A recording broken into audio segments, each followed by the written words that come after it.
Hello mga ka-Gravity! Good afternoon po, maayong hapon, buenas tardes, con ustedes. Hello po! Andito po tayo sa Barangay Hinabuyan, Bilyaba, Leyte. Kasama po namin ang mga staff kasi meron po kasi kaming erection ng PLDT Smart poles or post. Babiyahe sila going to sa lungsod ng San Isidro. So siguro ho mga nasa 30 kilometers po ang travel time. So nandito po sila ngayon sa pole yard. Kumukuha po sila ng mga poles or poste, mga concrete post yan. So 4 ata ang kukunin nila. So dadalhin nila itong mga poles na to going to San Isidro.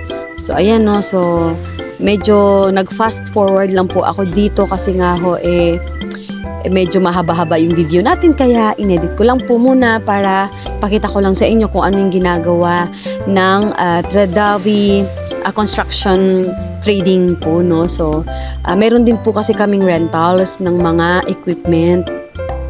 So usually meron po kaming contract with PLDT Smart na post erection. So usually po ang project is merong Samar, merong buong Leyte dito, meron din po kaming Cebu. Kaya lang po may another team po kami na naghahawak po ng Cebu area. Meron din po kaming team na naghahawak sa different parts of Mindanao. Kaya kami dito kami sa Leyte, sa southern part Leyte. So ayan ho no, so pinapakita ko po sa inyo kung paano nila kargahin sa boom trucks. So ang truck na yan, actually yung truck namin may mga pangalan. So ito, yung white truck na yan na boom truck, si Chiki. So babae po siya no, Chiki.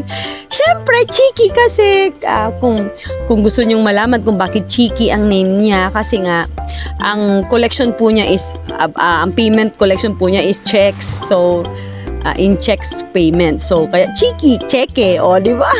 Social, di ba? Sana all. Kaya ang cute-cute ng name ng truck na yan. Meron din kaming truck na Money, ang name niya, color green. Dump truck naman siya. Ang hinahakot naman po niya is mga aggregates like sand, gravels, mga ganyan po.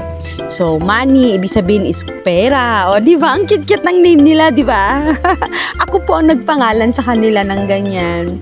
So, kaya ang cute-cute ng mga name nila. The reason why I name it like that is, syempre, para makabigay sila ng blessing sa amin abundantly and financially. Di ba? Pwede nyo rin akong gayahin kung gusto ninyo. Di ba? So ayan, so malapit na rin sila matapos dyan.